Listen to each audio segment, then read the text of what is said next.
Hi everyone, welcome back and welcome to your last lecture on plants. So we're on the second type of seed plant, angiosperms, and angiosperms are flowering plants. Now, I know plants aren't always people's favorite part of biology, but trust me, it's very much worth it. They are very, very important. So angiosperms are the dominant plants on Earth today. Let's do a little bit of review here. So the first type of plants to colonize the land were the mosses, the bryophytes. And then the type of plants that were dominant during the time of the dinosaurs. Remember, the time of the dinosaurs is from about 200 million years ago to 65 million years ago. The dominant plant life were ferns and gymnosperms. So that includes your ginkgos and your conifers. So if you see Jurassic Park, that movie, they actually did a fairly good job. You saw huge, huge ferns. Then even though flowering plants appeared maybe 140, 100 million years ago, they really started to explode in numbers and diversity about 65 million years ago. So again, 65 million years ago, boom, that big extinction, that KT extinction line. The dinosaurs all went extinct. Of course, some biologists say birds are dinosaurs, so maybe not all of them, but in general, the dinosaurs went extinct. So mammals exploded in number and diversity, and so did flowering plants because a lot of new niches were open up to them. Now, not only did mammals and seed plants explode in diversity for the last 65 million years, also insects exploded in numbers and diversity. So here we have an example of coevolution. Insects, especially pollinators, and flowering plants evolved together because they are dependent on each other. So in our last unit, ecology, we'll talk a lot about mutualism, but we'll also talk about it next week. All right, so mutualism is a type of symbiosis where both species, they're foreign species to each other, they mutually benefit. So here the insect is getting its nectar, its food source from the flower. And what is the flower getting from the bee? It's getting a sex life, all right? Most flowering plants cannot reproduce without the help of a pollinator, which is a foreign species.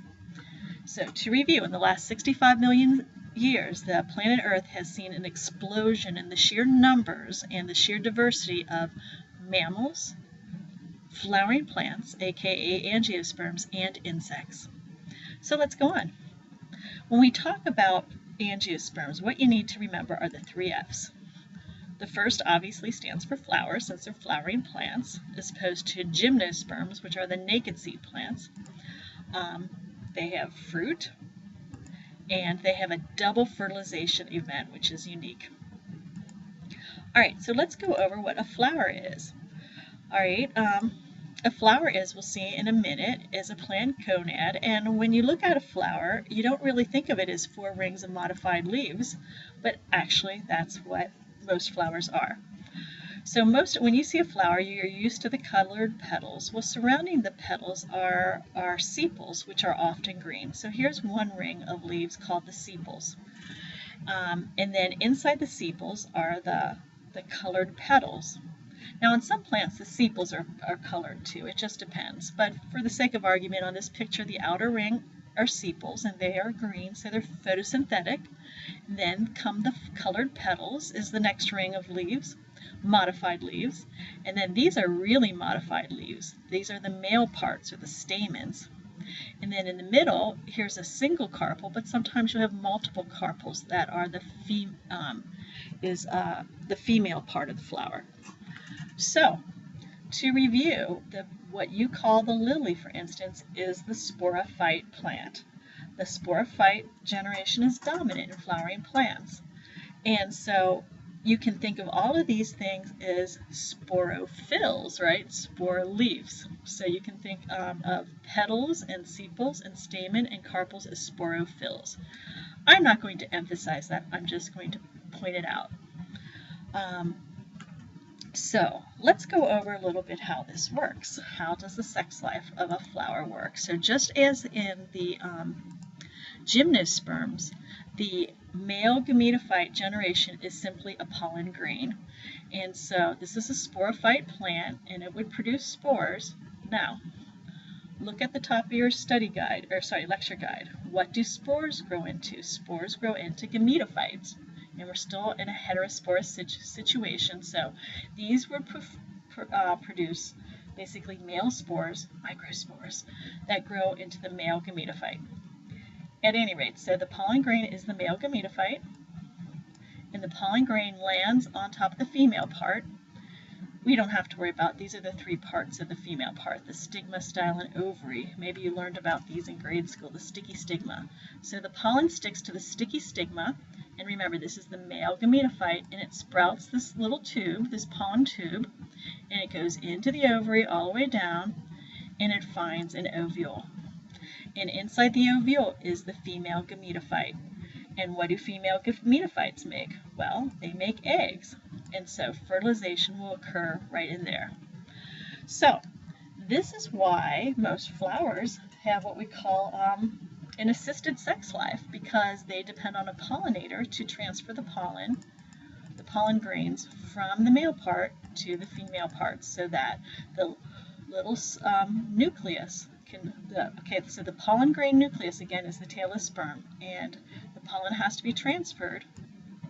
So the little pollen grain nucleus can go down this pollen tube and fertilize the egg. All right, haha, review. Do you remember what are the 4 rings that comprise most flowers? This is a way to quiz yourself. Do you remember what the outer ring is? So the outer, going from outer to inner, are sepals, and then petals, then stamens, then carpels. So this is what we in biology call a complete flower. It has all 4 parts, and it has both male and female parts in the same flower. But it just depends on what species of plants. Some plants have separate flowers for their male parts, the pollen-making parts, and the female parts that make the eggs. So the stamen produces the pollen, and remember the pollen is the male gametophyte generation. It's just a few cells. And the carpels produce the ovules. Now again, remember, since this is this whole plant is a sporophyte, basically what the ovule is, that's sort of the remains of the spore case. But again, look at the top of your lecture guide. What do spores grow into? They grow into gametophytes. So the ovule, the outside of the ovule is what's left of the spore case. Inside, the little megaspore grows into the female gametophyte. It's only 7 cells big. Isn't that crazy? So the female gametophyte is typically only 7 cells big. One of those is the egg. So here, again, talk about the reduction of the gametophyte generation. The male gametophyte is the pollen grain, and the female gametophyte never sees the light of the day. It just lives inside the little ovule, and one of the cells is the egg cell, which will be fertilized. All right, so let's spell this out in a little bit more detail for you. So to review, the flower is the plant gonad. Now what is a fruit? A fruit is the ripened wall of the ovary, and the seeds are the ripened ovule. So let's spell this out in a little bit more detail. Let's say this is a blossom on an apple tree. It is not, but let's just say after you have pollination and the sperm, again, the pollen grain nucleus is the tail of sperm, goes down and fertilizes the egg. Once you have pollination, you don't need these bright petals to attract the pollinators anymore. So once you have pollination and thus fertilization, the petals will fall off the apple blossoms, and then this ovary here, so again, the female part's the carpel, the stigma, the style, and the ovary will ripen and become fleshy, and that is the fruit. And then the seeds are the ripened ovule. Well, what do we mean by ripened? We mean that the egg has been fertilized, so you have the zygote, and the zygote starts to divide by mitosis, so you have a little teeny tiny embryonic seed plant there of the next sporophyte generation. So, biologically speaking, if something has seeds, it's a fruit. So, is an apple a fruit? Yeah, an apple has seeds, so it's a fruit. So next time, you're at a party, in the summer, and you see somebody crunching on an apple, if you're looking for a little biological trivia, you could say, hey, do you know you're eating a ripened ovary? Okay, just a thought, all right. How many of you knew, actually, that a fruit is actually a ripened ovary? So what about a watermelon? Is that a fruit? Well, sure, it has seeds, it's a fruit. All right, what about a pumpkin? Yeah, a pumpkin has seeds, so biologically it's a fruit. We think of it as a vegetable, but it is a fruit, right? What about a cucumber? Yeah, a cucumber has seeds, so biologically it's a fruit. To be a vegetable biologically, it has to be a root, a stem, or a leaf. So lettuce, that's a leaf, that is indeed a vegetable. So maybe you have your home garden at home, you never really thought of it. Maybe you have a zucchini plant and you see all these zucchini flowers, and then suddenly the flowers fall off and the zucchini fruit grows in the middle of it. Because yeah, the zucchini has seeds, so what we call the vegetable zucchini is actually the zucchini fruit, and inside you see the seeds. There's some good party trivia, if you need it. All right, so here is the other F, double fertilization. So this is so funky. As I showed you, the one sperm, which is the pollen grain nucleus, goes down the little pollen tube, fertilizes the ovum, and that becomes the zygote. And as I've already mentioned, the zygote mitosis to become the embryonic sporophyte inside that little seed. Now remember, in your ovule, here you have the female gametophyte, which I said is only 7 cells big. And all of these cells are haploid because we're talking the gametophyte. I drew 7. One of these cells is the ovum, so one pollen grain nucleus fertilizes the ovum, and now you have a zygote, which grows into the embryo. Now this other part is really, really, really bizarre, strange. Another pollen grain nucleus will come down and combine with 2 cells of the female gametophyte's body. So here we have one sperm fertilizes 2 cells of the female gametophyte's body. She only has 7 cells total.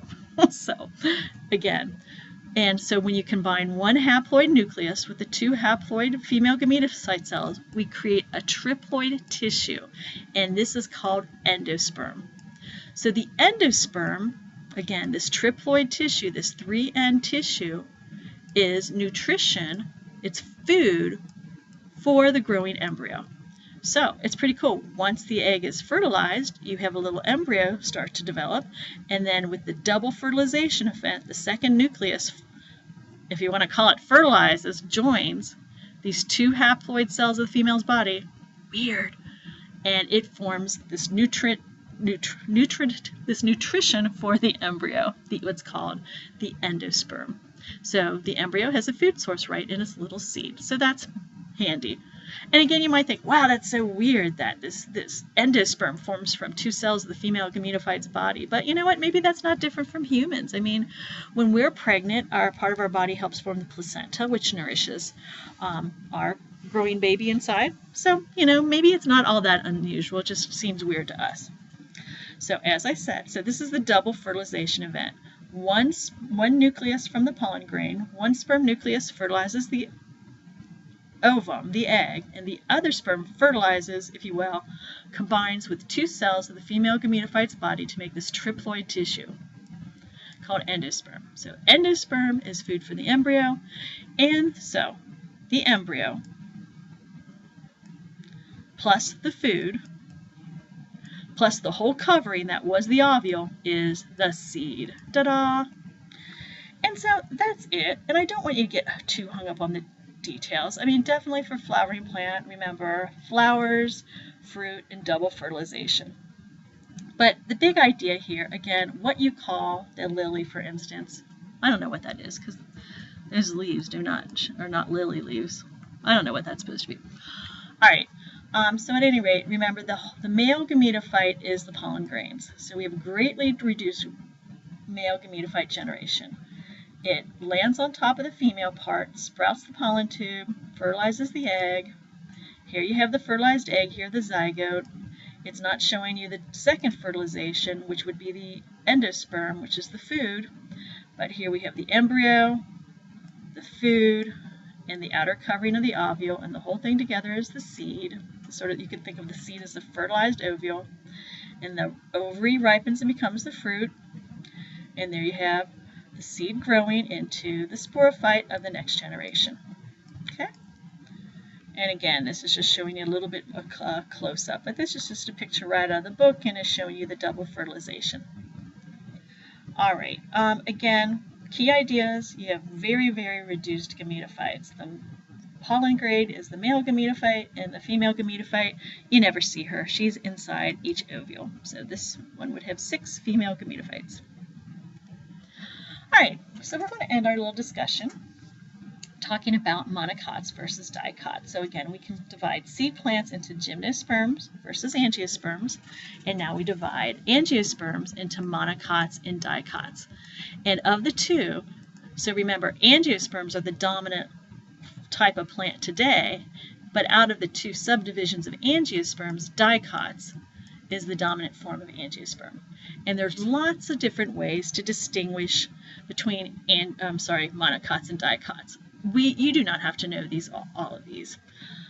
I will show you this though. Here's some example of monocots. So here you have lilies, and here you have grasses. Now grasses tend to have very boring small flowers because you know what? They're wind pollinated. Pollen from one plant is just transferred to another plant by the wind. And since it doesn't have to attract pollinators, the flowers tend to be very small and not showy. All right, so that's a good way to tell whether something has a pollinator or not. If it has showy flowers, there's probably trying to attract some kind of animal. So let's go over some key differences just between monocots and dicots. All right, they're named after how many leaves are inside the embryo. So in this embryonic plant, a monocot, there's only one leaf, which is called a cotyledon. That's how it gets its name. And a dicot, the embryonic plant, has 2 leaves. Well, you know what? You can't really look in a seed and tell. So this is the ways I want you to know. If you look at the flowers, in a monocot, we'll do monocots first. The monocot, the petals are usually in multiples of 3. So typically you'll see 3 or 6 petals on the flower. But on a dicot, the leaves are in multiples of 4 or 5. Now that's a really, that way we don't have to look for seeds and cut them open. You can just look at the flower and say, oh, that's a monocot or that's a dicot. Another easy way that I want you to know is the monocots, if you look at the leaf, the veins running through it the leaf are in parallel, but in dicot, the veins are branching, okay? Don't worry about the differences in the pollen, and don't worry about the stems for right now. Just know that there's lots of different ways to distinguish between monocots and dicots. But I want you to focus on the petals and the venation in the leaves. So let's give a little pop quiz here. An orchid, is that a monocot or a dicot? Well, hopefully you're counting 1, 2, 3, 4, 5, 6 petals, so that should be a monocot. Ready to play again? All right, wild rose, monocot or dicot? Okay, hopefully you're seeing 1, 2, 3, 4, 5 petals. That would suggest dicot, and if you look at the leaf, you can clearly see the webbed venation, non-parallel, so you would be correct in guessing a dicot. And again, look at all the male parts here. Reality differs from these generic diagrams. That's just really cool. All right, let's play again. Monocot or dicot? Did you say monocot? You would be correct. So once again, we have multiples, 3s for the petals. 1, 2, 3, 4, 5, 6.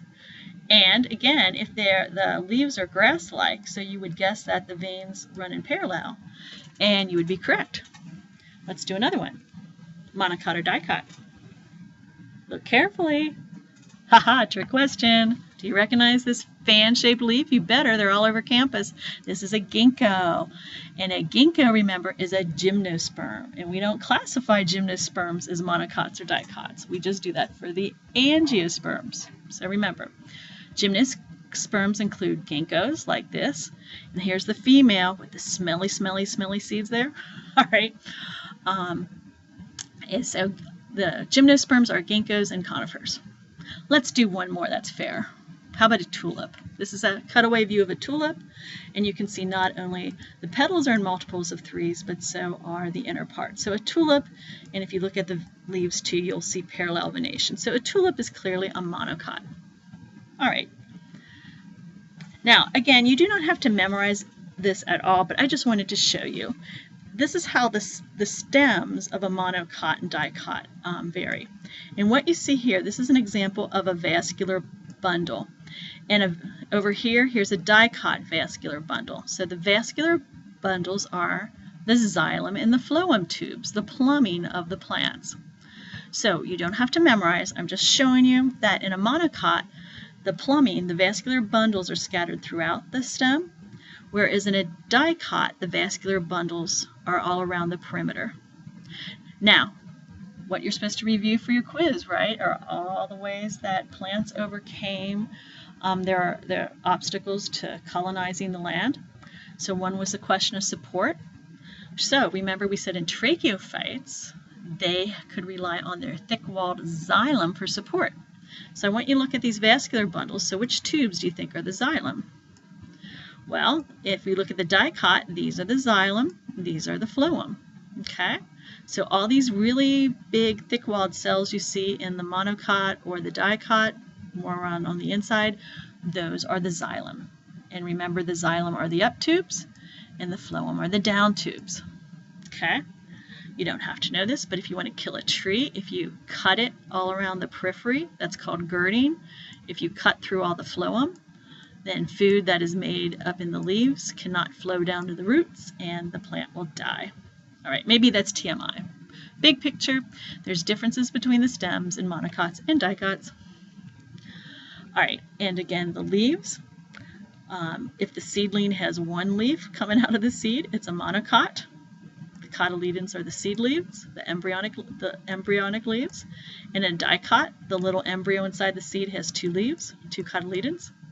So that's what they're named after, but it's a lot easier for a quick and dirty ID to look at the leaves or the petals.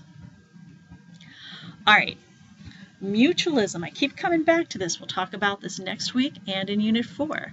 Mutualistic relationships between flowering plants and animals. So I know you don't think of insects as animals, but they are. All right, there's two main ways here. One is dispersal of seeds. So let's say you have an apple tree and you have that nice tasty fruit. Now why does an apple tree make the apple sweet? The apple doesn't really, why would the plant care if the apple's sweet? Now you know I'm a horrible artist, but let's say you have a deer coming through here and the deer, I told you I'm a horrible artist. Yeah. All right, the deer comes through and it sees the apple and it eats it because the ripened ovary, the fruit tastes really yummy. So it eats the fruit, so it gets sugar from the apple, but the seed has a coat around it, so it passes through the deer's digestive tract unharmed, and the seed lands in its own little pile of poop, the own little pile of fertilizer. So here's a mutualistic relationship, mutually beneficial. If you don't want all the apple tree, you don't want all the seeds from an apple tree landing under the apple tree because the seedlings would be blocked by the shade of the apple tree. They want the seeds to be dispersed. So the animal eats the fruit, walks away, poops out the baby tree, meters and meters away. All right, so that is one way. So the animal gets some food and the plant gets seed dispersal. And again, another way we have animals have a mutually beneficial relationship with plants is what I've already alluded to before, pollination of flowers.